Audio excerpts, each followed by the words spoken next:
नमस्कार। आज हम बात कर रहे हैं क्वांटम कंप्यूटर की। हमारे पास एक लेख के कुछ अंश हैं जिसका शीर्षक है क्वांटम कंप्यूटर, एक क्रांतिकारी भविष्य। हाँ।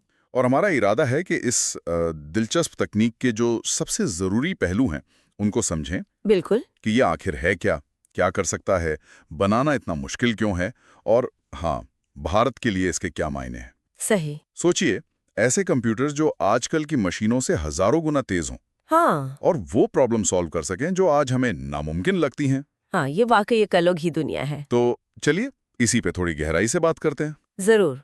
देखिए, इसकी जो बुनियाद है वो क्वांटम मैकेनिक्स के बड़े अनोखे नियमों पर आधारित है, जैसे सुपरपोजिशन और एंटेंगलमेंट। सुपरपोजिशन और एंटेंगलमेंट। ठीक है। हाँ, जो हमारे नॉर्मल कंप्यूटर्स हैं वो बिट्स इस्तेमाल करते हैं, मतलब या तो 0 या 1, सिंपल। हाँ, बाइनरी। बिल्कुल। लेकिन क्वांटम कंप्यूटर्स क्यूबिट्स यूज करते हैं।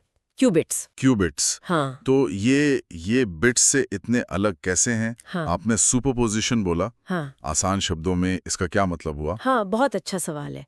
देखिए, क्यूबिट्स की सबसे बड़ी खासियत है सुपरपोजिशन। इसका मतलब है कि एक क्यूबिट वो एक ही समय पर 0 भी हो सकता है और 1 भी, दोनों अवस्थाओं में एक साथ। एक साथ कैसे? सोचिए, जैसे एक सिक्का हवा में घूम रहा है, जब तक वो गिरेगा नहीं, वो हेड भी है और टेल भी, एक तरह से। अच्छा, ओके, समझा। हाँ, तो इसी अनोखी क्षमता से क्वांटम कंप्यूटर एक साथ बहुत सारी गणनाएं कर सकते हैं।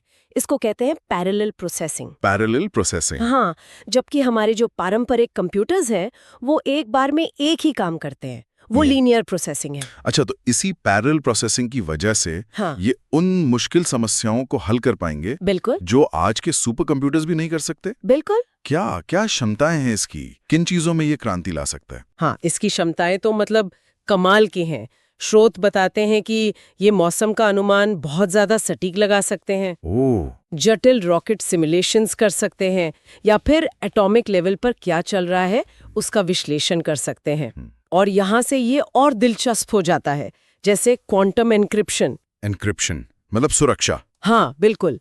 ऐसी एन्क्रिप्शन जिसे तोड़ना आप समझ लीजिए लगभग नामुमकिन होगा। इससे हमारा कम्युनिकेशन बहुत ज्यादा सुरक्षित हो सकता है। वाह। और सुरक्षा के अलावा और कौन से क्षेत्र हैं? अरे बहुत है। सोचिए, नई दवाएं खोजना अभी सालों लग जाते हैं ना। हाँ, बिल्कुल। क्योंकि हम मॉलिक्यूल्स के बर्ताव का सिर्फ अंदाजा लगाते हैं। क्वांटम कंप्यूटर शायद इन मॉलिक्यूल्स को बिल्कुल सही सही सिमुलेट कर पाएंगे। अच्छा। तो हो सकता है दवा हफ्तों में मिल जाए। इसी तरह एआई को और बेहतर बनाने में, आर्टिफिशियल इंटेलिजेंस में भी। हाँ, जीनोमिक्स और डीएनए को और गहराई से समझने में, या फिर शेयर बाजार के जो पैटर्न हैं उन्हें पकड़ने में संभावनाएं बहुत हैं। ये तो सच में भविष्य की तकनीक लग रही है। पर अगर ये इतनी ताकतवर है तो इसे बनाना भी बहुत मुश्किल होगा शायद। हाँ, बिल्कुल सही। स्रोत भी यही कहते हैं, ये बेहद जटिल और महंगा काम है। क्या चुनौतियां हैं इसमें? चुनौतियां बहुत बड़ी हैं। पहली बात तो ये कि क्यूबिट्स बहुत ही नाजुक होते हैं। नाजुक? हाँ, मतलब जरा सी भी बाहरी गड़बड़, जैसे तापमान या कोई शोर, और उनकी क्वांटम स्टेट खराब हो जाती है। उन्हें बहुत ही ज्यादा ठंडे तापमान पर रखना पड़ता है। कितना ठंडा? लगभग परम शून्य, मतलब -273 डिग्री सेल्सियस के आसपास। बाप रे। हाँ, ताकि वो अपनी क्वांटम अवस्था बनाए रखें। इसके लिए फिर खास मटेरियल चाहिए, जैसे सुपरकंडक्टर्स, और बहुत ही जटिल क्वांटम सर्किट और गेट्स डिजाइन करने पड़ते हैं। तो अगर हम इसकी पूरी प्रक्रिया को थोड़ा समझें, टुकड़ों में क्या क्या लगता है इसमें? ये तो बिल्कुल अलग इंजीनियरिंग लग रही है ही। पारंपरिक कंप्यूटर बनाने से बहुत अलग है। मोटा मोटा समझे तो पहले तो आपको स्थिर क्यूबिट्स बनाने होंगे। ठीक है। इसके तरीके हैं, जैसे आयन ट्रैप या सुपर कंडक्टिंग लूप्स। फिर क्वांटम गेट्स चाहिए जो इन क्यूबिट्स पर ऑपरेशन कर सकें। फिर इन सबको ठंडा रखने के लिए बड़े बड़े क्रायोजेनिक सिस्टम। हाँ, वो तो चाहिए ही। और क्वांटम गणनाओं में गलतियां बहुत होती हैं, तो एक मजबूत एरर करेक्शन सिस्टम चाहिए। गलतियां सुधारने के लिए भी सिस्टम? हाँ, बहुत जरूरी है। और आखिर में इन सब के लिए खास क्वांटम सॉफ्टवेयर, जैसे आईबीएम का किस्किट है या गूगल का सर्क। इतनी सारी जटिलता और इतनी संभावनाएं, तो इसको देखते हुए भारत कहाँ है इस दौड़ में? भारत क्या कर रहा है? देखिए, भारत ने इसकी अहमियत को बखूबी समझा है। 2023 में सरकार ने राष्ट्रीय क्वांटम मिशन शुरू किया है। अच्छा, एनक्यूएम। हाँ, नेशनल क्वांटम मिशन। इसका बजट करीब 6,000 करोड़ का है। मतलब ये देश का मेन प्रोग्राम है क्वांटम टेक्नोलॉजी पर। और कौन काम कर रहा है इस पर? हमारे जो टॉप संस्थान हैं जैसे ISC बेंगलोर, IIT मद्रास, आइजर पुणे, ये सब रिसर्च में लगे हैं। साथ ही CDAC, DRDO और इसरो भी क्वांटम कम्युनिकेशन और इसके इस्तेमाल पर काम कर रहे हैं। सरकारी संस्थाएं भी हैं। हाँ, और प्राइवेट सेक्टर भी पीछे नहीं है। TCS, इन्फोसिस, रिलायंस जैसी कंपनियां भी इसमें रिसर्च और इन्वेस्टमेंट कर रही हैं। तो भारत के लिए इसके मायने क्या हैं? सिर्फ एक साइंटिफिक खोज है या कुछ और भी? नहीं, ये सिर्फ खोज से कहीं बढ़कर है। क्वांटम कंप्यूटिंग भारत को साइंस और टेक्नोलॉजी में ग्लोबल लीडर बनने का मौका देता है। ग्लोबल लीडर कैसे?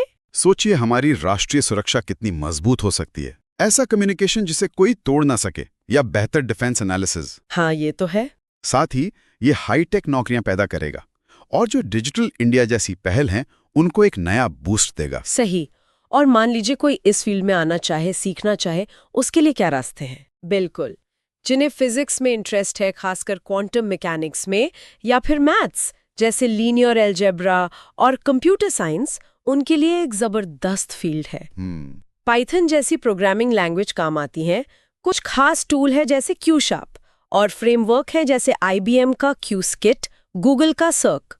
इन्हें सीख सकते हैं। और क्या कोई ऑनलाइन कोशिश कर सकता है? हाँ, IBM क्वांटम एक्सपीरियंस जैसे ऑनलाइन प्लेटफॉर्म्स हैं जहां कोई भी क्वांटम कंप्यूटिंग के साथ एक्सपेरिमेंट कर सकता है, सीख सकता है। बढ़िया।